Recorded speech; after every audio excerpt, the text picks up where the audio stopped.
Hello, everyone. Hello to the Spirit Drivers community and whoever you are tuning in today. I'm so excited to be here on the Spirit Drivers videocast with Daniel Stoller-Schai, who is going to be sharing with us the mindset, skill set, and tool set for better collaboration. And hooray, we have Greg here as well. Daniel. Perfect timing, Greg. Greg, nice to meet you. Nice to meet you. It's good to see you. You have a nice wall. Thank you so much. We have all the colors represented, and Daniel and I are both in Zurich, and Greg is in Chapel Hill, North Carolina. So Greg and I are your hosts for today. Of course, I'm Elise, and I'm a coach and the lead facilitator of Spirit Drivers. And Greg, why don't you introduce yourself? Oh, I'm Greg Gerdeau. I am a professional business advisor to companies that are either looking to start or are looking to be to grow or are looking to be acquired. So that's my business background, and it's a perfect complement to Elise's individual relationship coaching and professional coaching to be able to offer the business side of coaching as well. So we're quite the team. We're thrilled to be here today with you, Daniel. Thank you so much. You're welcome. And we know that collaboration, of course, Greg and I have collaborated virtually for the whole time we've been building Spirit Drivers. And so collaboration is something we're both passionate about, and it's becoming more and more important as we become a more networked world. And I think everybody listening knows exactly what we're talking about, but Daniel's going to give us the specific context behind that and tell us how we can take our collaboration really to the next level. So, Daniel, let me introduce you.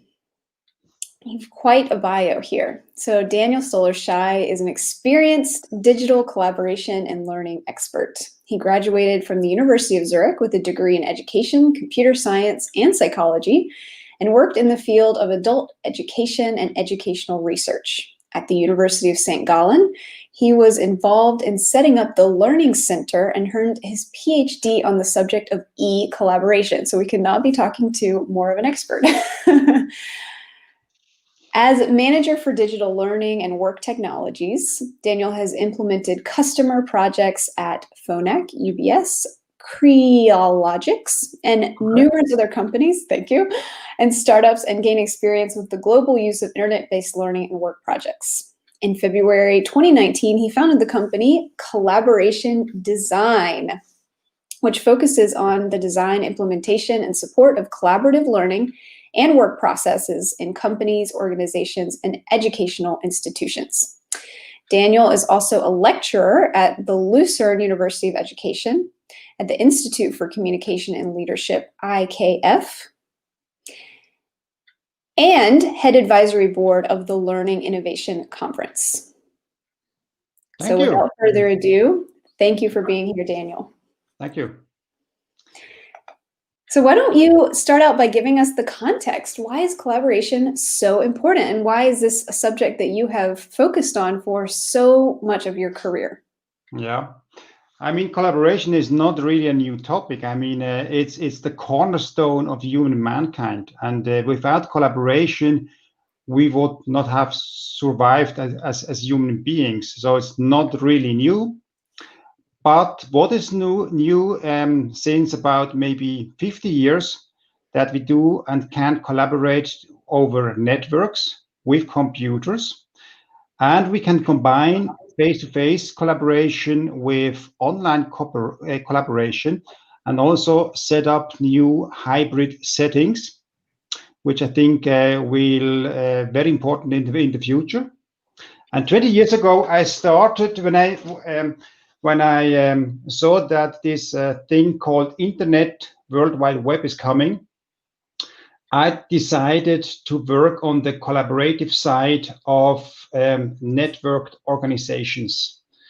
And as you mentioned, I did my PhD thesis 20 years ago. And at that time, I thought I'm the last person thinking and reading and writing about that topic.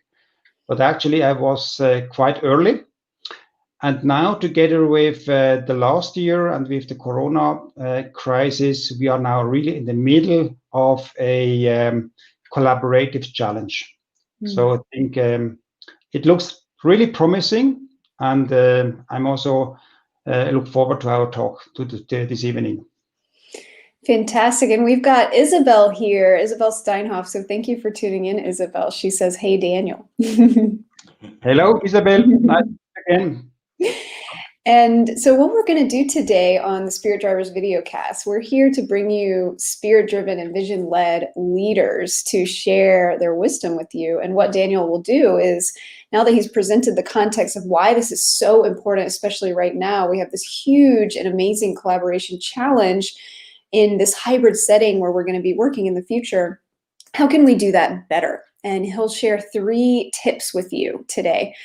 In between the second and third tip, he's also going to share a gift that people, if you're watching, you can take advantage of. So we definitely suggest that you watch through the whole interview to get all 3 tips and also take advantage of the incredible opportunity that Daniel is going to offer today. Great. So, yep. Should I continue?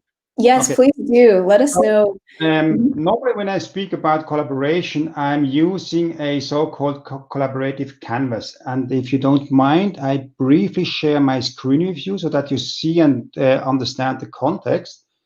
So just a moment. It should be online now. So maybe, Elise, you can share the screen. Yes. It looks okay? Really good. Good. Okay. So what you can see here is a collaboration canvas, and it shows what you have to talk about when you speak about collaboration. So you speak about culture, purpose, sense making in the beginning, but then also on the left side about strategy, about target groups, about a value proposition. Based on that, you have also to speak about new competencies, about new methods, new formats, and new forms of collaboration. That leads you to new processes. And of course, all that is also based on new technology. And at the bottom, it's also important to speak about costs. So the total cost of ownership, but also the return on investment, and maybe new revenue streams. So that's what I do normally when I speak about collaboration. And the purpose of that is that you don't only speak about technologies, but that you understand that collaboration is much more. Now, today, we have not so much time, so I divided my canvas in 3 sections. And I call that the mindset section, the skill set section, and the tool set sections. And for each of those sets, I will give you some tips and tricks how you can improve your collaborative skills and how you can become more collaborative and more successful. So that's somehow the context, and I'm stop sharing and I'm coming back. Good. Thank you for sharing, Elise. Sure. That's the context. Fantastic. Greg? So mindset, skill set, and tool set. I'm very interested to hear more, especially about mindset. Yeah, I think that's really the key. I mean, in order to have a good collaboration between persons, but also between enterprises, it's important that you establish a collaborative mindset. And that leads me to my first tip. So I think it's important that you mind your mindset, that you become more collaborative. And what do I mean with that? First, I think it's important that you are humble, because the era of the isolated genius is over. And as we say in German, Wissen ist Macht. Maybe in English you would say knowledge is power. This is somehow old thinking. So the new thinking, I would say, is shared knowledge is the new power. So it's important to know that the era of the genius is over, and you have to work with others in order to be successful. Secondly, I think it's important to be generous. So treat everybody with respect. And especially here in Switzerland, we learn that this is very important because we are a very small country. And we know that we meet every person again, again, and again. So therefore, it's important that we are kind to each other and that we really learn to collaborate, because it could be that the assistant, the junior project manager, which you meet today, is your future boss or your future maybe a client in a couple of years. And thirdly, I think it's important in order to create a collaborative mindset to be curious. So we learn best when we are curious and interested in other people, and that we know that each human being is a miracle, and often the first impression is wrong. So be curious about other people, and currently I'm reading this nice book here from the Chief Learning Officer of Novartis, The Curious Advantage. So that's maybe a good tip to read. Thank you. And how do you, please, Greg, go ahead.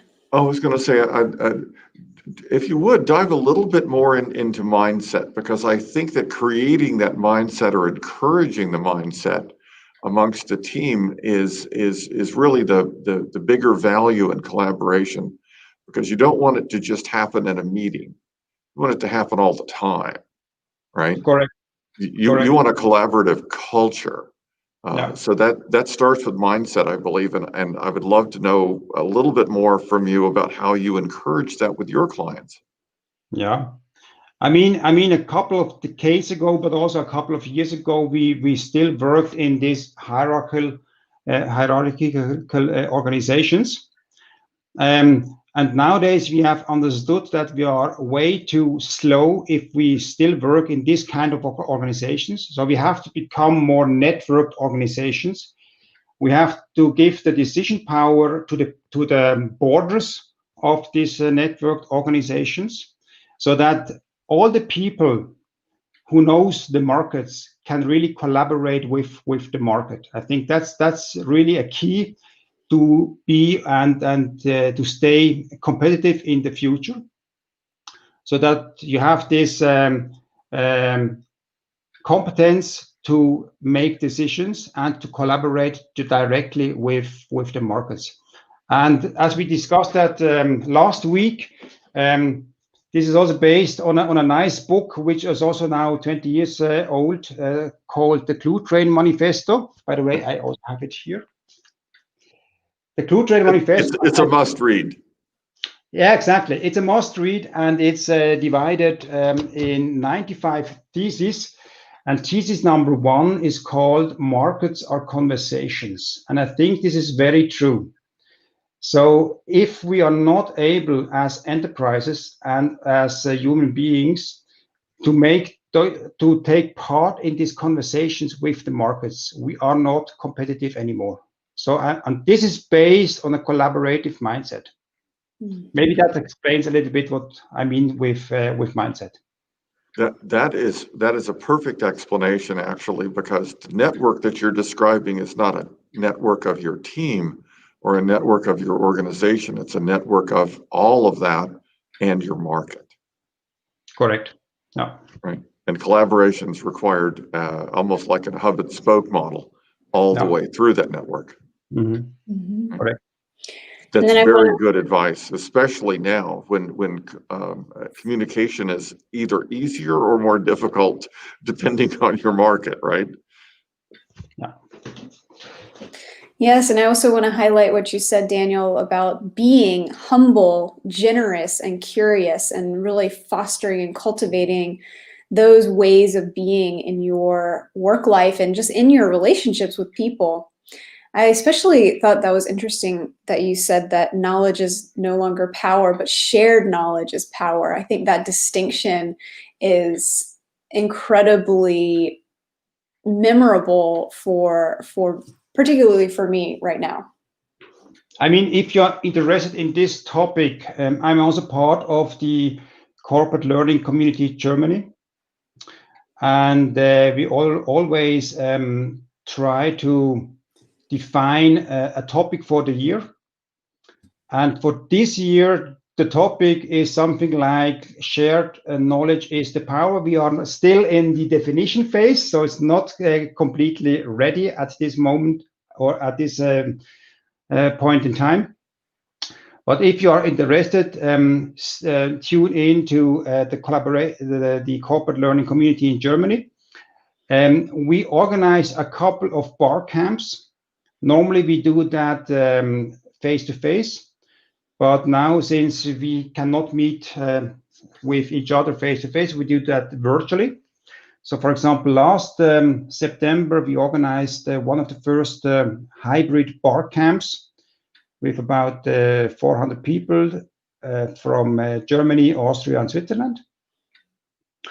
And that was really a collaborative experience to work together with people for 2 days. Mm-hmm. Not only virtually, but also in a hybrid mode. So we had teams in Tübingen, in Berlin, in Dresden, in Zurich, Bern, and even in Adelboden, which is in the mountain of Switzerland. So we connected all those teams together with additional people who only participated only online, and made that joint and shared experiences of working and learning together for 2 days. Wow. Yeah. I have a question, Daniel. Your thoughts on especially still focused on mindset. I believe that hybrid learning and hybrid corporate experiences are the new normal, and as we return to work or return to our workplace, the workplace is going to be far more hybrid than it was before. It will also require a different level or a different mindset, let's say, about collaboration, because it won't all be water cooler and meeting room.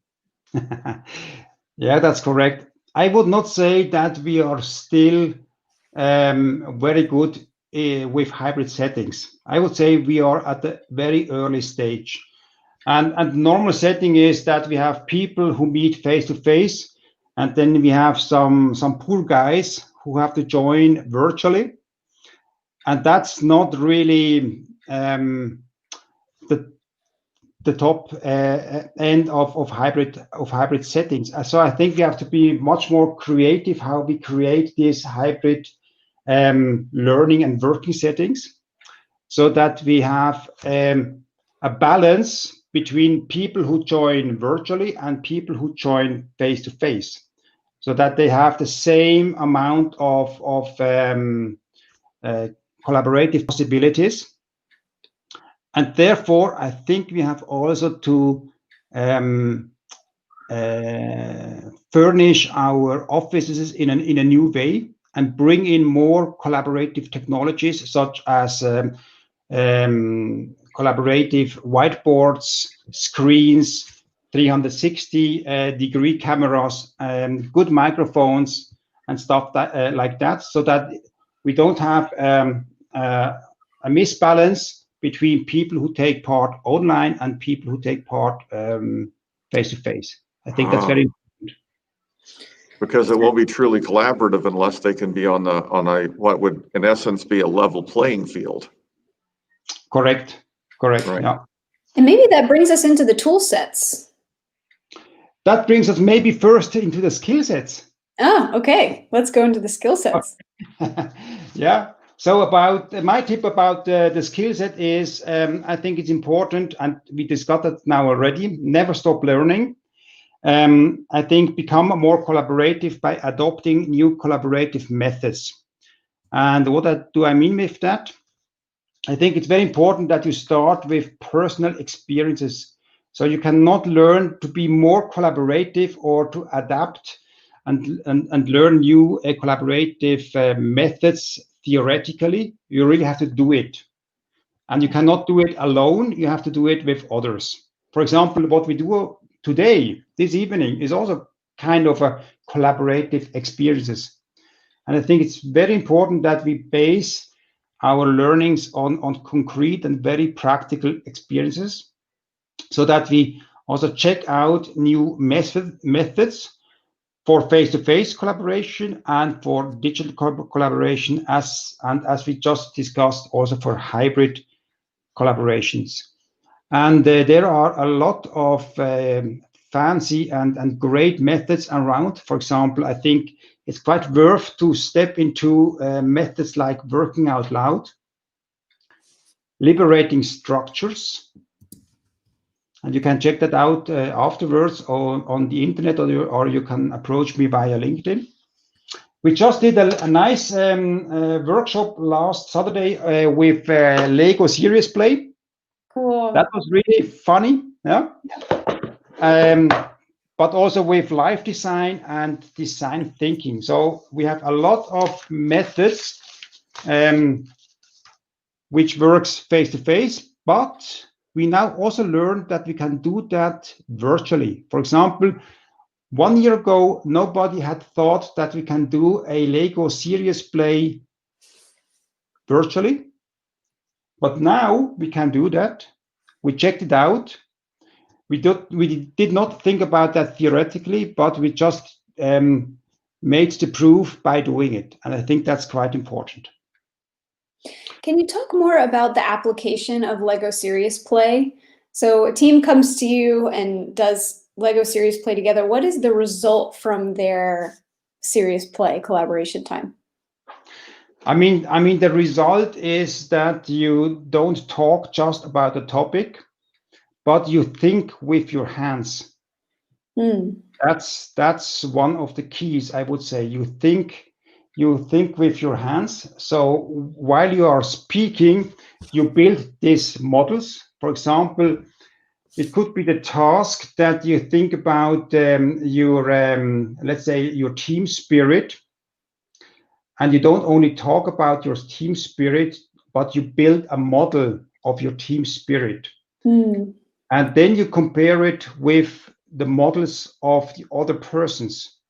Now, normally, if you do that face to face, of course, then you could then work on a joint model, which of course is a great opportunity and a great experiences. Now, when we do that completely virtually, we have to find other ways how we share those models and speak about those models. Yeah? And that brings me also to another skill, which I think is quite important, because collaboration is really much based on communication and good stories.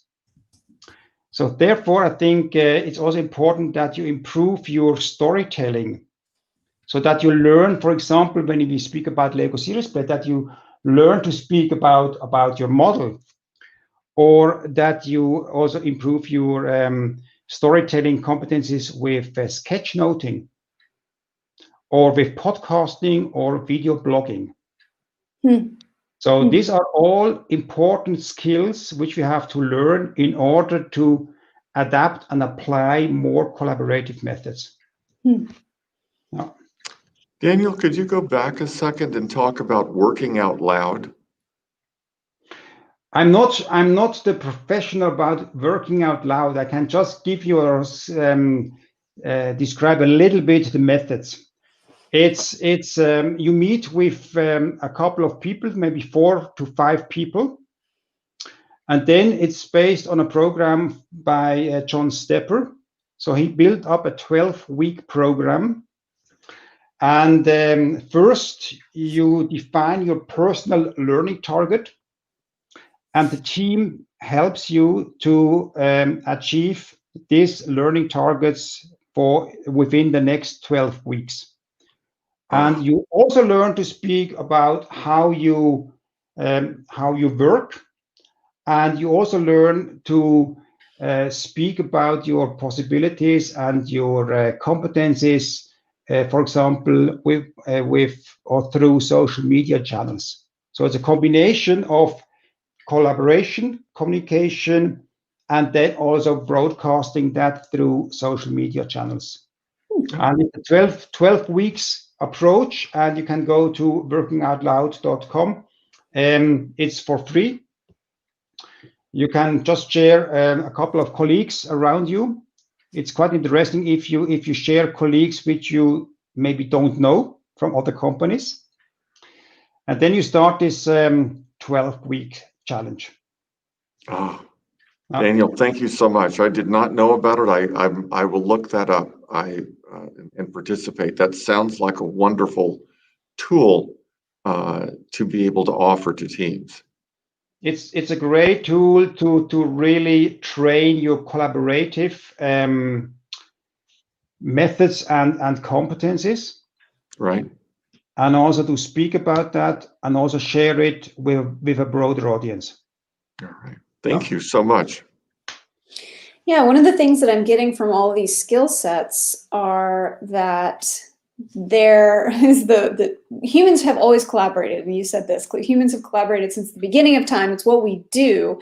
And it's how we learn, and it's natural for us, and it's fun for us. And so when we up level and experiment with new ways of working together, it's fun, and we get results in thinking about things in new ways. I do feel like the business world has become very programmed with a certain way of working. You know, we have a call, we talk about things, we write, you know, very computer. But you're telling us that we can play with Legos and create a model of an idea, or we can work out loud. There are just so many different structures and ways of putting ideas together that we don't utilize so often.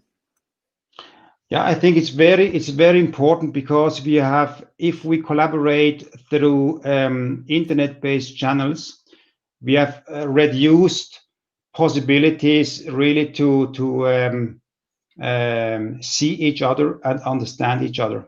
Yeah. But therefore, I think it's very important that we also try to bring in more emotions and maybe gamified approaches to humanize this virtual collaboration, because otherwise it's too dry and not really effective.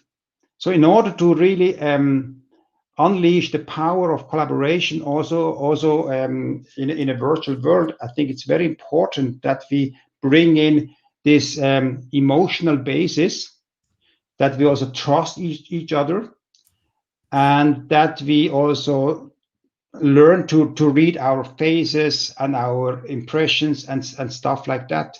Otherwise, it's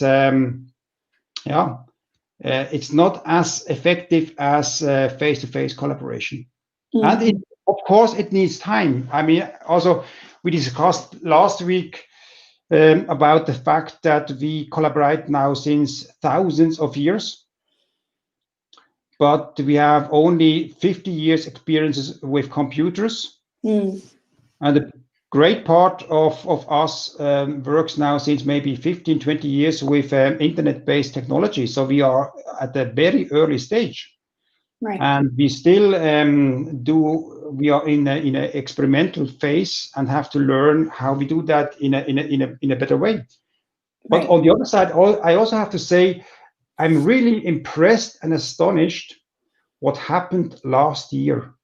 So many people have been so creative and went through such a steep learning curve. Yeah. So I really was impressed by a lot of people. And when I see nowadays, we're not just doing simple web conferencing meetings, but we add additional technologies like digital whiteboards, maybe virtual reality elements, gamified approaches and stuff like that. So we really broaden the possibilities to collaborate virtually.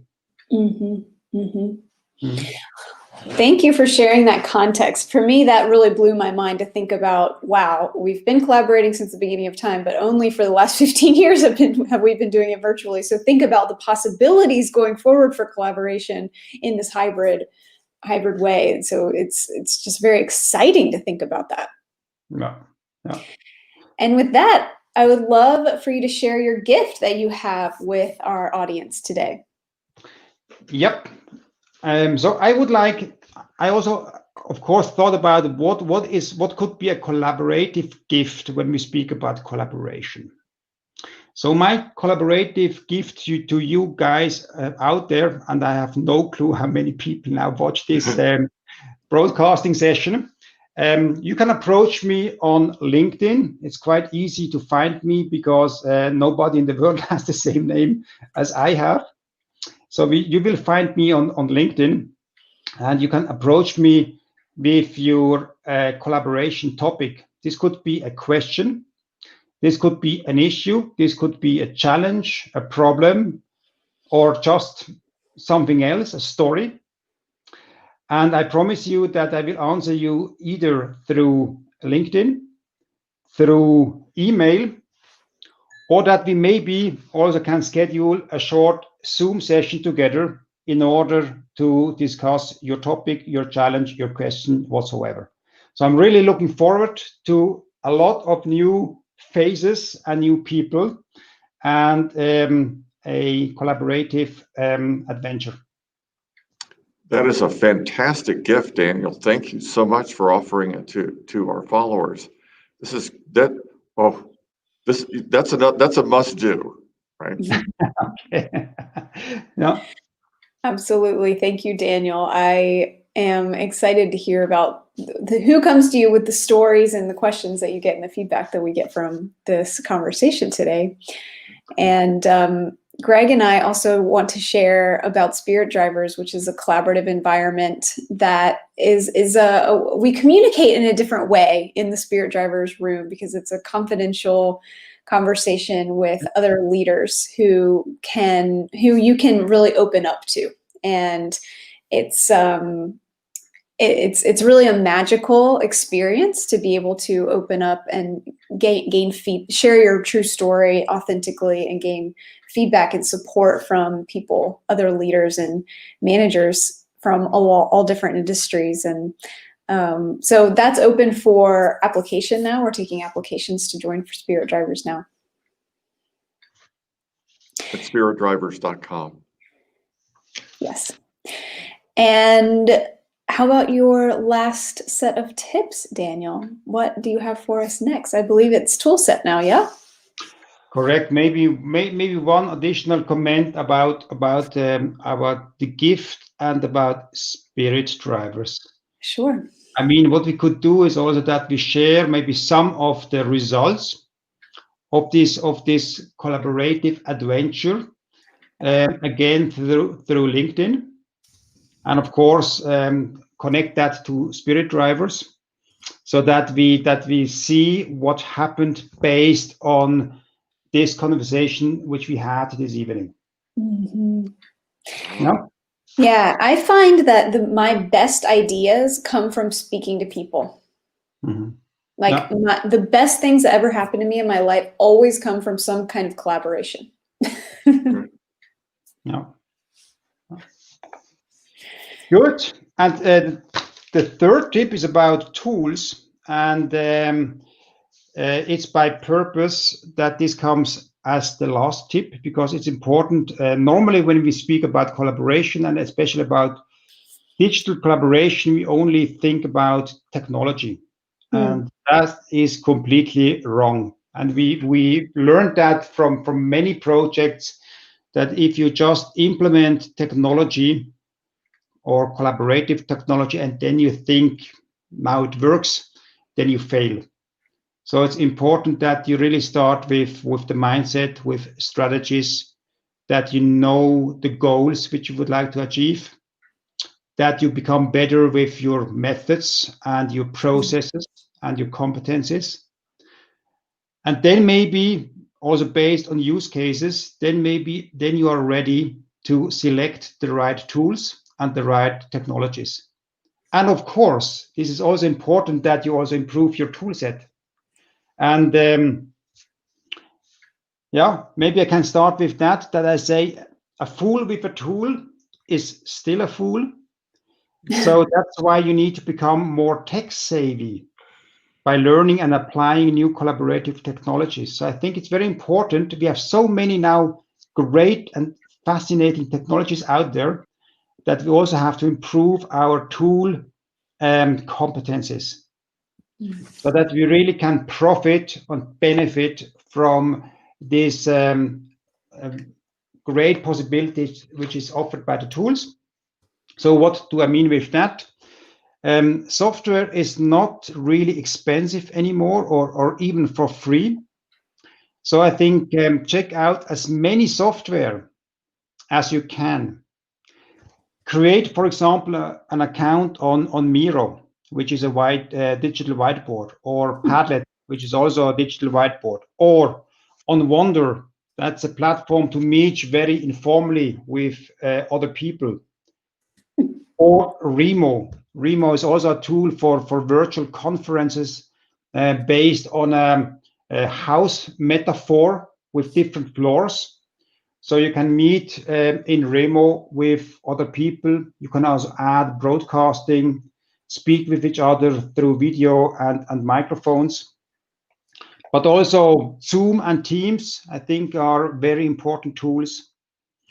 And we also see that virtual reality, augmented reality, and other stuff is upcoming.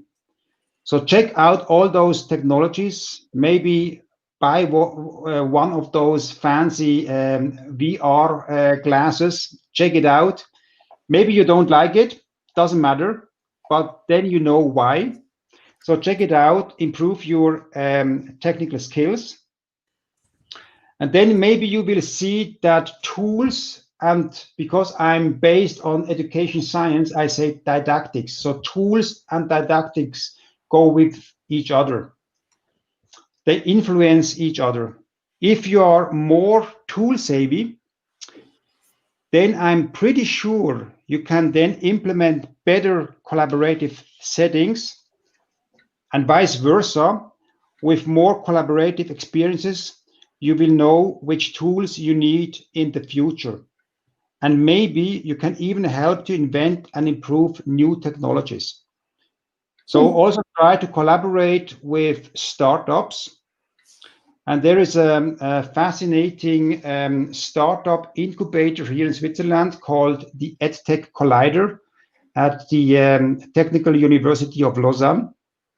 And there you have tons of young, great people who try to invent new tools and new approaches and new technologies. And I would like to invite you to step or go into contact with these startups and learn from them, and maybe help them to improve their tools. And you will get a lot of new ideas back from them. So that's tip number 3. Uh, Wow. And we'll be sure to include all of the resources that Daniel talked about in the comments of this video cast. I hope I remember them. So many. So many. We have, there is on the website of the Swiss Informatics Society, we have a nice list of collaborative links, or links to collaborative resources, which I can share with you afterwards. That would be fantastic. That we should add to our list on the website. This is great. Yeah, great. I'm going to suggest we add Daniel's company to our link tree as well. Sure. Correct. But I have to say that at the moment, my website is under heavy construction. So maybe you better go to Stoller-Schai.ch, because there you see my old website. That's maybe a little hint within brackets. Okay. But I'm working on that. Thank you so much. We will keep up with that. Okay. I'm truly of the belief that learning how to collaborate better is not only the secret to the current situation, but it's the secret to the new hybrid world that we will hopefully soon, if not very soon, drop into with vaccines rolling out. I thought it was so interesting what you said about the order that you recommend that people follow as they're improving their collaboration skills and infusing more and better quality collaboration into the organization, which is start with mindset first, practice being humble, practice being generous, practice being curious with other people, and create that culture around the collaboration, create the context about why it's important, create the strategic reasons why it's important to your organizations, and then move on to the skill sets and then the tool sets. And when you have that foundation, then you know which tools to invest in and which tools are going to serve you. Yeah, but I have to say it's not possible with everybody or with every customer. Some customers really want to start with technology, and then it's okay too. Yeah, and the good thing about the collaboration canvas is that you always see everything. So even if you start with technology, you know that there are other things around which you have to tackle. And if you want to start with technology, okay, then your experiences are based on implementing new technologies, and maybe then you learn that you need also purpose. You need also maybe new ways of leadership. Maybe you need new ways of organizing your enterprise. Could be, or you start directly from the top, and first think about how you can create a collaborative mindset within your company. And it's also a leadership task. I think a good leader also should be a good collaborator, not only in the future, but also in the present and in the past. Yeah. I have a favorite old saying, which is that there's no such thing as a technical solution to a management problem. And what you're really, what you are proposing is that we start with resolving the management issues, build the mindset, build the skill set, then grab the technology and put it to work because your organization is more collaborative at the outset of this the technology rollout. I mean, grand advice, Daniel. Good. Yeah, right. Because otherwise, you think you have a solution, and then you are looking for the problem, and it should be the other way around. That's right. Well, although that's the key to most startups, by the way, is they have a solution and then they're looking for a problem to market it to. Exactly. Yeah. Well, thank you so much again, Daniel, for joining us today and for telling us and helping us to understand how we can be better collaborators. I am leaving with some pretty solid ideas for, Greg, how you and I can break out of the box a little bit and collaborate in different ways, not just over Zoom calls, but and to create our ideas in different ways with the different mindsets and skill sets and tool sets that Daniel has shared. And one thing that we definitely need to do, and we will do, is put together a list of all the resources that Daniel, that you shared, and share it here in the comments so that anyone can access those, because it's a really amazing list of resources that he shared. Good. Thank you very much for the time today. Should I say a last sentence? Yes, please finish us off. How would you like to finish us off? Yeah. So I would say collaboration makes you more happy on a personal level, but also it makes you more successful on a business level. So it's a nice combination of happiness and success. And this is based on collaboration. So if you are more collaborative, you are happier and more successful. And I think that should be the goal. Beautifully summarized, and that is incredibly true for me. Good. More collaboration leads to more happiness and more success. Yes. Well, once again, Daniel, thank you for being here. Thank you all for joining us today on the Spirit Drivers video cast. Next week, we'll have another spirit-driven and vision-led leader for you, sharing his or her wisdom. It'll be a surprise.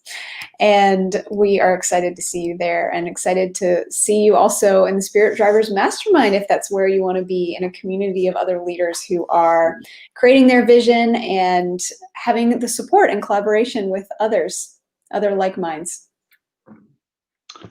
Thank you, Elise and Greg, for having me. It was fun to speak to you. Thank you so much. We appreciate it. Bye, everybody. Bye.